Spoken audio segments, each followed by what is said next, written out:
durante o café que o desafio não é você ir lá e enfrentar as pessoas e falar aquilo que você acredita. Essa até é a parte que pra você se torna mais fácil.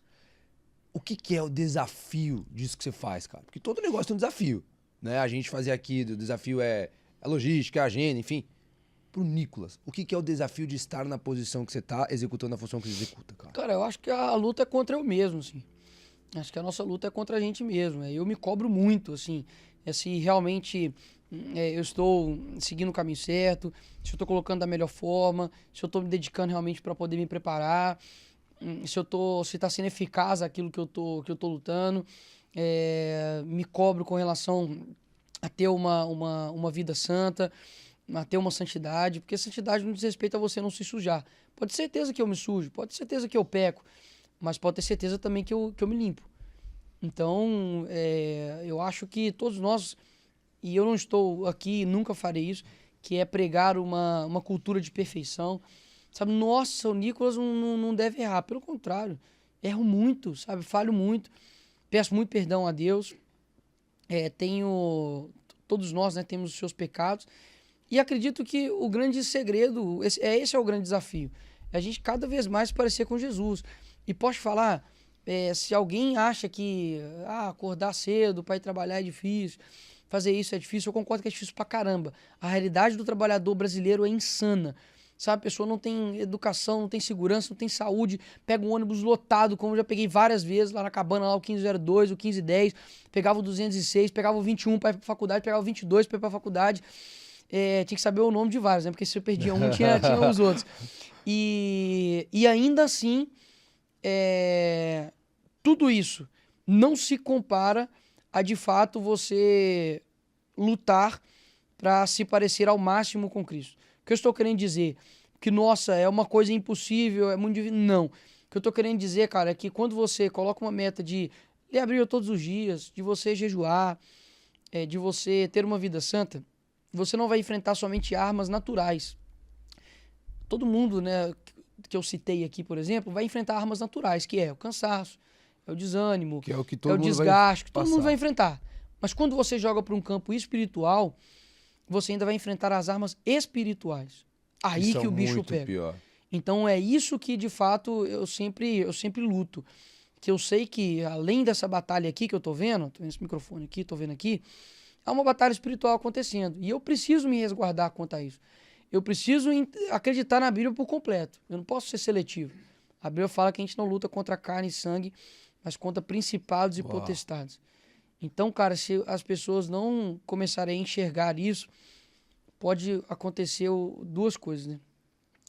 Ou você ser o maior fracassado de todos, que não necessariamente é fracassar, mas é ter sucesso naquilo que você não foi chamado.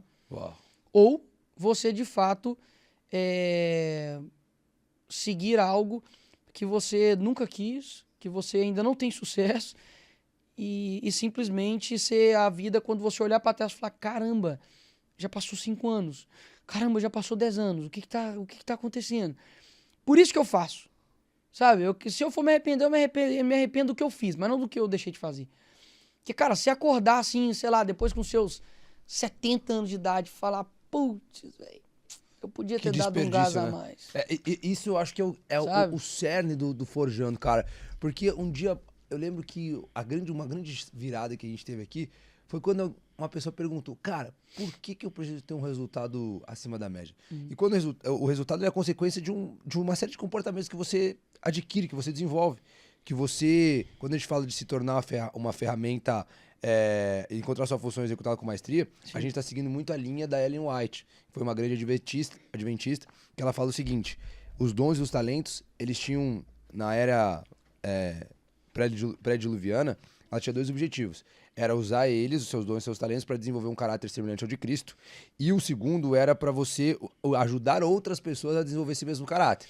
O grande lance foi que as pessoas começaram a usar isso em prol da exaltação própria. Nossa, veja como eu sou bom em fazer isso, olha só a obra que eu tô criando. Uhum. E aí perdeu-se essa cultura. Quando a gente fala desse encontrar sua função e executar com maestria, é isso. É você tornar essas características semelhantes a de Cristo. A etapa do ferreiro é justamente você ajudar outras pessoas. Então é tudo baseado em princípios bíblicos com outras analogias para ficar de forma Legal. intrínseca. O Olavo falou algo muito interessante, assim, ele fala, por exemplo, a respeito de Davi.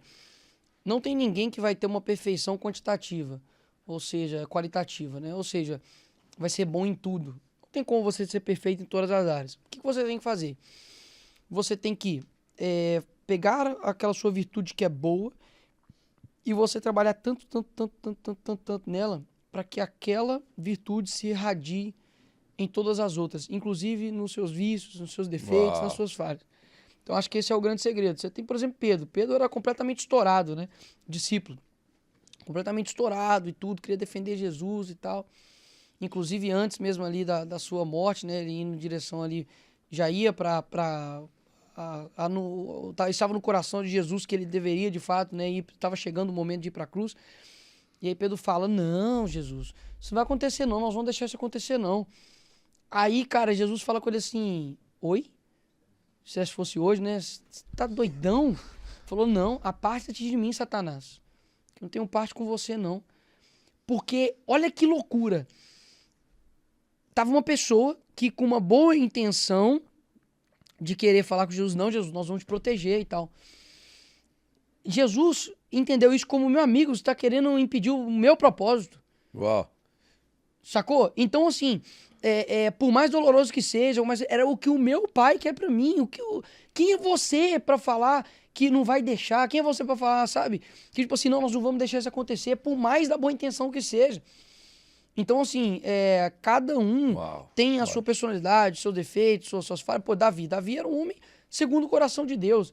Mas ele não só cometeu adultério, mas como colocou Urias, né, para poder ir lá batalhar, para morrer, para poder ficar como se o filho fosse de Urias e não de Davi. E Davi enfrentou consequências pesadíssimas com relação a isso. Então, eu acho que o grande segredo, cara, da nossa vida realmente é a gente ter uma identidade, sabe, para mim, afixada em quem Jesus era. Isso é muito difícil, é muito complicado. E sabendo principalmente que os resultados que você quer que aconteça, falo muito aqui, o podcast chama Forjando Resultados, de que os resultados que você almeja precisam estar alinhados com a vontade de resultados que Jesus almeja. Que é o encontrar a função certa. Não adianta o machado, a marreta ter que querer bater madeira, porque ela foi feita para bater prego. Sim. Então, a função que a gente tem é o que a gente... Sim, e nem sempre atrele resultados a positivo. É isso que eu quero dizer no sentido assim... Porque quando fala resultado, a galera pensa... Dinheiro. Eu digo, matematicamente, pensa do 1 para mais, né? Isso. Só que se você faz uma conta matemática, o resultado pode dar -3. Né? Pode ser um resultado negativo. É um resultado. Então, mas nem sempre também o resultado negativo quer dizer que seja um resultado ruim. Poxa, quando você tem uma equação matemática, você acha o resultado, por mais negativo que seja, é o resultado certo, horas. Sim. Você não vai mudar lá o resultado da sua prova porque... Precisa dar positivo. Porque precisa dar positivo. O que eu quero dizer com isso é que, hoje, se você quiser entender os resultados e você não compreender que, inclusive, possa vir propósitos na sua vida que demanda dor, que demanda sofrimento e que talvez Deus queira te usar nisso, você talvez vai buscando muito mais um ego, um resultado para si próprio, um status, do que necessariamente um resultado. E quando a gente pensa nisso... a gente acredita nessa preparação, em você se preparar para coisas que Deus vai te dando bênçãos cada vez maiores, justamente porque você está cada vez mais preparado. Como que o Nicolas se enxerga daqui a alguns anos? Hoje você já faz um trabalho expressivo e, obviamente, quando você vivencia isso, você consegue enxergar mais à frente. Hoje, o que você enxerga? Presidente? O que você imagina na sua vida, cara? A galera fala isso comigo, mas aquela cadeira ali, eu acho que eu não desejo ela nem pro meu pior inimigo. É uma cadeira muito pesada. É uma cadeira que eu ouvi isso né, de um ex-presidente, de que de fato aquela cadeira ali há um peso muito grande, né? Uma nação inteira ali. E a sua história fica para sempre. Tanto das suas ações quanto das suas omissões. O que eu penso pro meu futuro? Eu me lembro que num retiro da minha igreja, tem um certo momento que você escreve lá seus sonhos, você embrulha, coloca num balãozinho, sobe assim e tal. Você fala, pô, da hora. E eu lembro que eu coloquei, eu quero ser referência, né, no meio cristão e no meio político. E eu acho que... Faz muito tempo isso? Sim, tem muito tempo. Acho que foi tipo 2015, por aí. E E eu acho que eu tenho conseguido ser uma boa referência. E o que eu quero fazer realmente é só potencializar isso, sabe? Então eu tenho alguns projetos, assim como o projeto que eu vou começar dia 1º de julho agora, que vai ser 21 dias de oração pelo Brasil. Chamei muita gente bacana. Vai ser ali no meu Instagram, todo dia, 10 horas da noite. Michele Bolsonaro vai participar, Gabriela Rocha, Fernandinho, muita gente boa que eu sei que tá alinhada com o reino. E tem um projeto também, assim, que eu tô construindo ele para todas as capitais do Brasil. Para todas as capitais do Brasil. A gente, no segundo turno das eleições ano passado, a gente rodou o Nordeste inteiro e foi incrível. Assim, maioria, 90% jovens, todo mundo de verde e amarelo. Pessoal, assim, em grande quantidade. No último dia foi em São Luís do Maranhão, tinha 12 mil pessoas. E foi algo, assim, extraordinário. Então eu tenho esse projeto. Já tenho um livro, né, escrito Cristão e a Política, inclusive é best-seller. Tenho a grata satisfação de falar isso, porque realmente foi um trabalho muito dedicado, porque no meio de tanta coisa, a gente escrever um livro, para mim é uma satisfação. Tem o meu curso também, né, que é o Cristão e a Política, porque tem pessoas que recebem um ensino de um jeito diferente, né, uns gostam de ler, outros gostam de assistir, tudo bem. E para questões de carreira política, eu acho que nem sempre é desejo, tá? Muitas vezes é dever. Tá, Pode pergunta pro Bolsonaro. Fala, Bolsonaro, você gostaria, você gosta? Não. Você gosta? Não, mas tem que fazer. Tem que ser feito. Se não fosse ele, a gente passaria a pandemia com 2 comunistas à frente.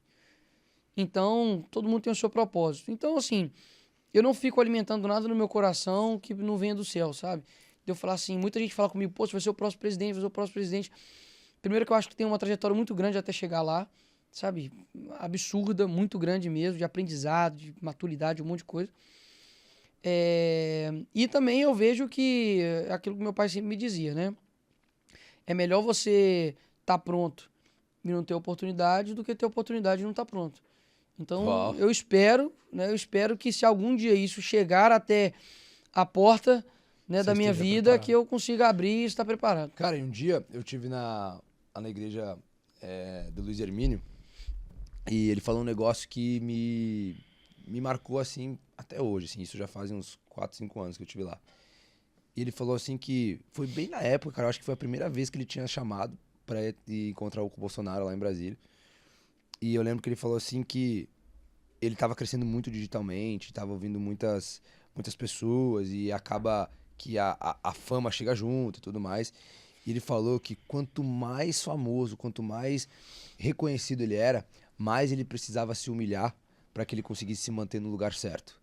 E naquele dia eu entendi, cara, que não tinha a ver com você levar uma mensagem para alcançar inúmeras pessoas, mas era, apesar de alcançar inúmeras pessoas, você continuar levando a mensagem que você deveria levar. E eu falei assim, cara, isso é muito profundo. Sim. Quando você vivencia uma situação como essa, de você ter todas essa... Deve chegar muita oportunidade, deve chegar muita gente, muita influência, muito acesso, enfim. O que mais você tem que abdicar, cara? Que mais dói, assim, no Nicolas? Que o Nicolas, cara, eu preciso abdicar disso pra continuar seguindo o caminho certo, cara. Cara, eu acho que, assim, muito da minha vida privada, né, acaba indo pro ralo mesmo. De você realmente não poder fazer coisas que você antes amava fazer. Por exemplo, hoje eu não consigo mais estar todo final de semana com a minha família, né? No almoço de domingo, não consigo estar ali tão presente também na minha igreja. Já não consigo ter os momentos mais, assim, com os meus amigos, né, lá de BH, de falar, vamos tomar um açaí, vamos, sabe? Vamos trocar ideia.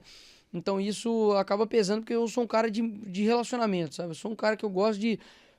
Pode ser para não fazer nada. Entrar dentro do carro, colocar uma música e ficar rodando e conversar. Mas eu gosto disso, sabe? Isso acalma minha alma, isso faz eu dar uma desligada de tudo que a gente passa.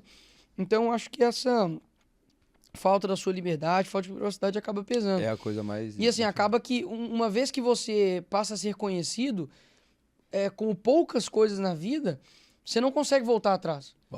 Tipo, a grana você consegue ficar rico e vai ficar pobre. Você consegue, sei lá, ganhar peso, perder peso. Mas uma vez que você é conhecido, você não consegue fazer com as pessoas te desconhecer. Tipo, não me desconhece. Não. Só hoje aí, esse final de semana. Isso, então, ou seja, não dá. Mas assim, não reclamo da minha vida, pelo contrário.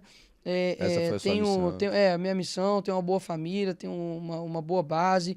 né, com a minha esposa também, graças a Deus, uma pessoa assim, que isso, eu orei demais. Ela não é só linda por fora, não, ela é linda por dentro também.